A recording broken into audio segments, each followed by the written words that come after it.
Hey guys, what's up? This is Mel, and I'm here to talk about Supernatural, this time episode 11-12, titled Don't You Forget About Me, which premiered on Wednesday, February 3rd, 2016 on the CW.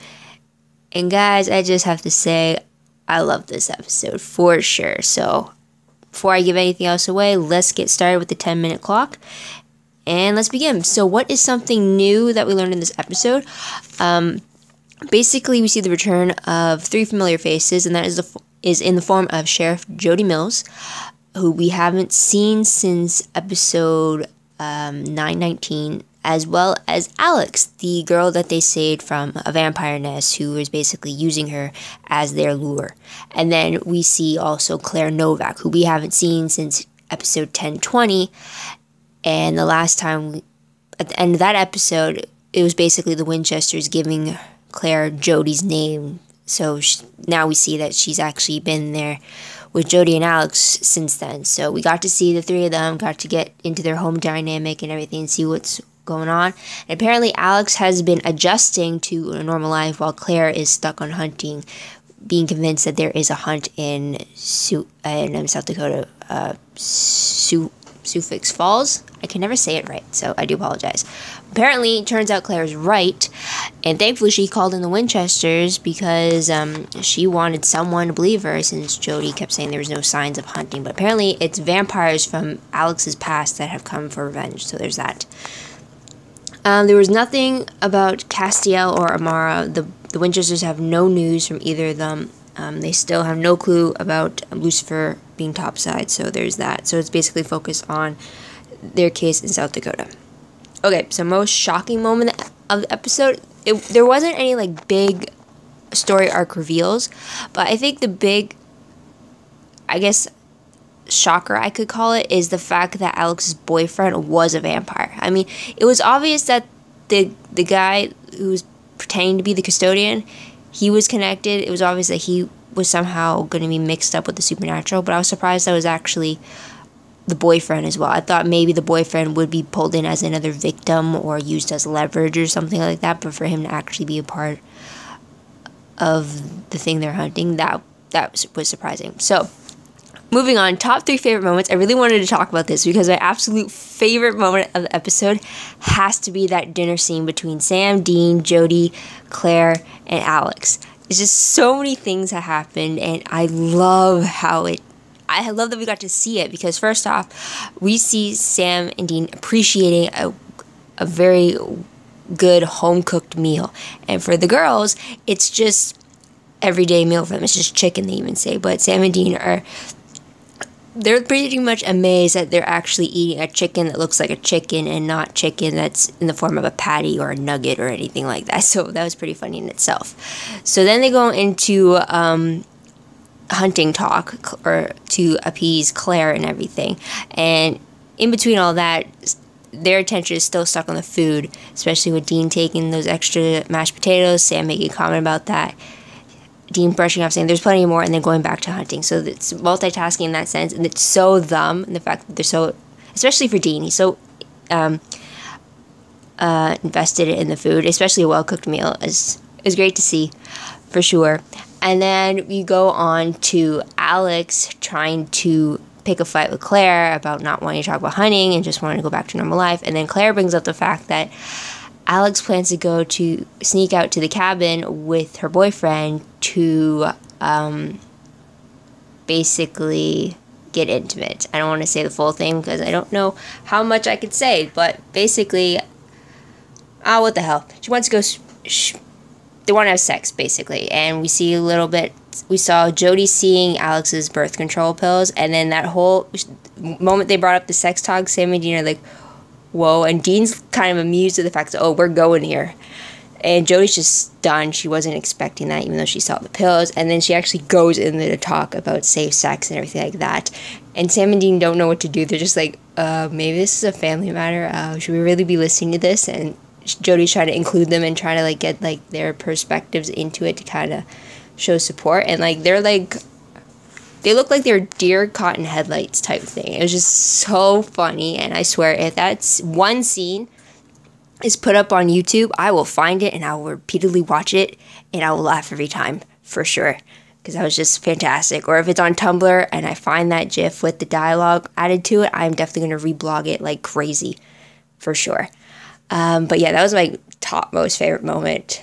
Laughed. I even watched it a second time, actually, because I had it airing later on. And yeah, I laughed, for sure. Okay, next favorite moment was the fact that we actually got to see Jody Mills. And I really like how Jody interacts with both brothers as well as with both of the girls. Mainly we see her interacting with Claire in regards to hunting, and then we see her interact with Alex in regards to the normal life and everything, and her adjusting. And then we see her interacting with Sam and Dean. So I really like the whole different dynamics. I really like how she is with all of them, how close she is, how she's invested in each and every one of them. And I really like that we got to see that. Another favorite moment has to be Claire. And I think the reason is because she seems really interested in hunting now. Before, she was just solely focused on finding her mom. And that was understandable. Now she's shifted that focus to hunting in general. And she's a little bit of a rebellious person, in a sense, but at least she's focused and determined and wanting to at least stop the danger. But moving on, though, top 3 peeved moments. Claire is actually a peeved moment as well as my favorite moment because of her disrespectful attitude. It's very clear throughout the episode. She doesn't care for authority figures. She doesn't care that she basically has an assault charge a mile long just for hunting things that are necessarily not there. She disregards the rules, disregards the whole routine of even just what hunting is about. And the fact that Dean has to call her out on it and talk some sense into her is really telling the fact that she's really going over the line and pushing the boundary, and it's just not appreciated. It's just, I get that Claire's a teenager, and teenagers are in the mindset that they think that they know everything, they could do no wrong. But when it comes to hunting and you're risking your life and the life of others, you kind of really can't have that attitude. And she's not even 100% sure with her cases. She's not like, she has no experience to back her up. So it's not like she can just wing it or anything like that. So it was pretty annoying when she brought out that disrespectful attitude, and the fact that Dean had, like, to me, she seemed like an even worse than what Dean's worst behavior was when he was a teenager. Maybe even worse than what Sam's worst behavior was as a teenager in regards to being a hunter. So, I don't know. I just got that idea. I didn't like it, but I understand why it had to be done. Another peeve, and it's a small one, is the fact that Jody has to deal with another vampire case. It seems like all the times we see her now, it has to deal with a vampire. This one, the one when she met Donna, that was a vampire case back in last season. And then when she found Alex, that was a vampire case. So it just seems like that has become like her focus or her specialty. And it's just great to see Jody deal with other supernatural creatures, like in the earlier appearances that she did. So there's that. What will I remember most about this episode? The dinner scene, for sure, because that was just hilarious, as well as the return of Jody, Alex, and Claire, obviously. It was great to see those 3 back again and doing well for themselves, despite the fact that they had a target on their back. So random questions, quickly. First one is that Alex claims that she'll leave once her life is more put together, but do you really think that she will do it?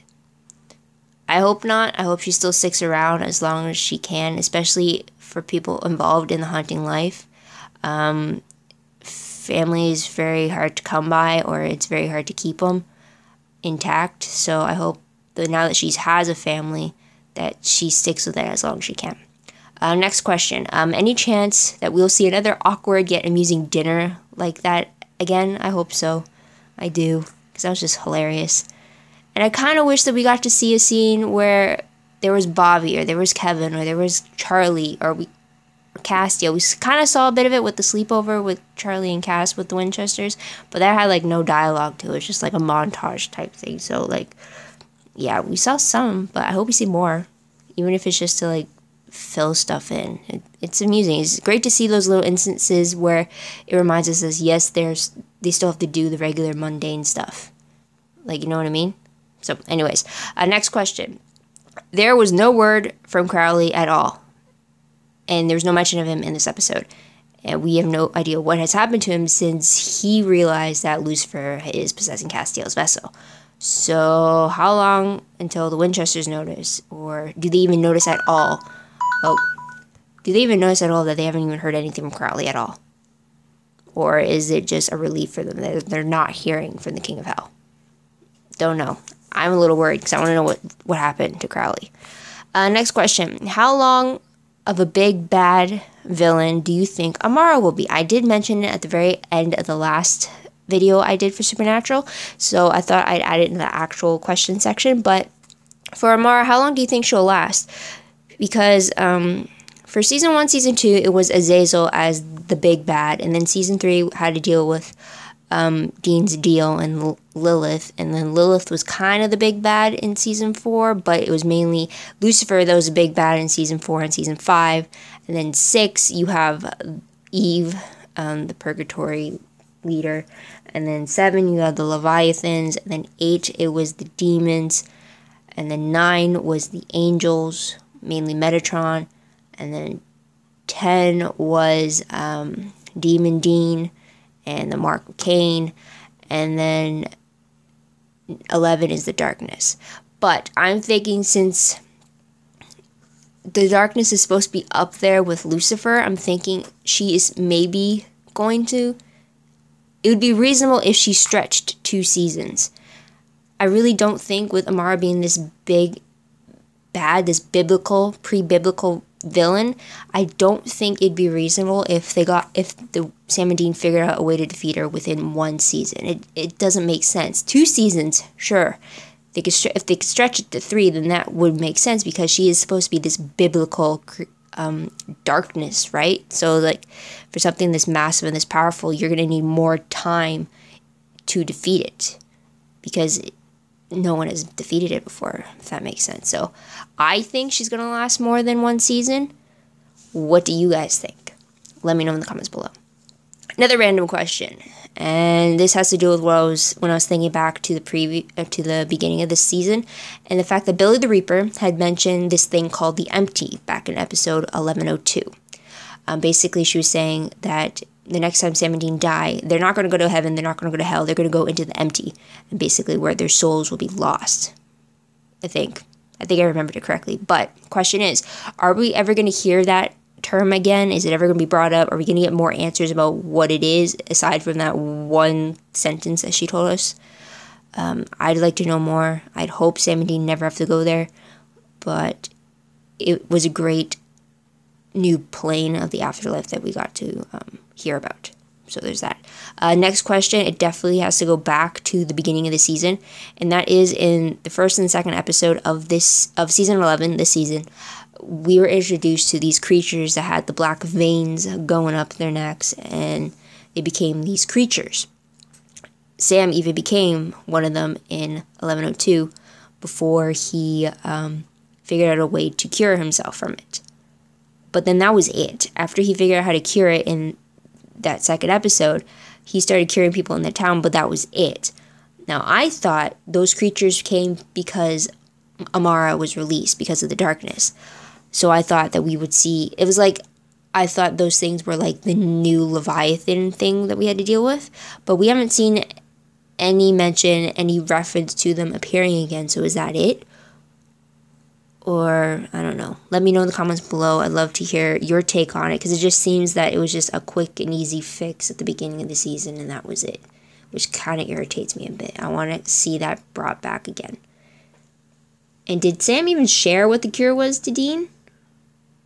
I don't even know, because I don't even think he even kept it from Dean that he was infected to begin with until the Impala episode. So there's that.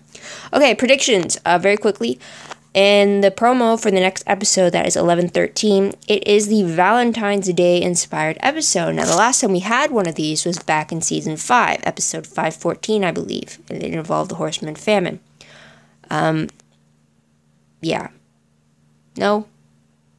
maybe. Yeah, I did.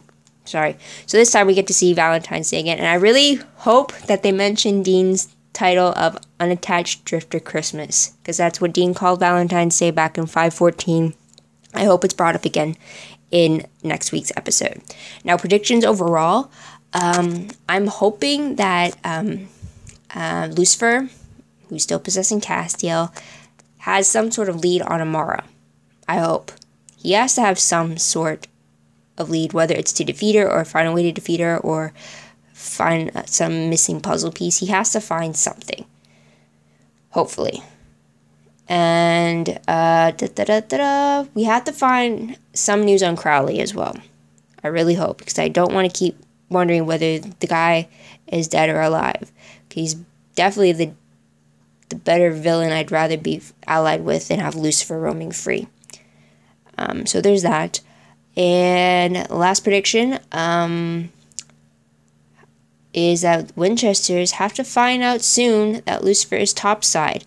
Whether it's from the fact that they're observing Castiel and he's not acting like himself, or maybe one of the demons or one of the angels who knows that Lucifer is back warns them or mentions it when they cross paths, or maybe Crowley himself, maybe, hopefully, I don't know, but they have to find out soon. Otherwise, they really can't tell if something's wrong with Castiel or not, which they should after all these years. So I'm just saying. So that's about it. So what did you guys think of the episode? Is there something you like particularly about it, or you thought it was going to go differently? Let me know in the comments below. I love to hear about it. Also, don't forget to like this video, subscribe to my channel, and check out my other videos if you're interested in any of those other shows I talk about. Also, if you want more news, about Supernatural, check out my Tumblr page. I reblog everything that comes across my dashboard that's Supernatural related, pretty much. I also reblog the episode synopses, any GIFs, promos, web clips, quotes, anything like that. So all of it's as organized as I can get it. And the links for those would be down below if you're interested. Also, if you want a full recap or a play-by-play of the episode, check out my LiveJournal account. The link for that is down below. And that's if you want to know what my in-the-moment thoughts were about the episode, or if you missed something and you don't have time to watch it, but you want to skim through what I wrote, then that's always an option as well. And that's about it. So thank you guys for watching. I truly appreciate it. I hope you come back next week to see what I have to say about the next episode. But until then, this is Mel wishing you all a great day, a great week, wherever you are. Until next time, bye.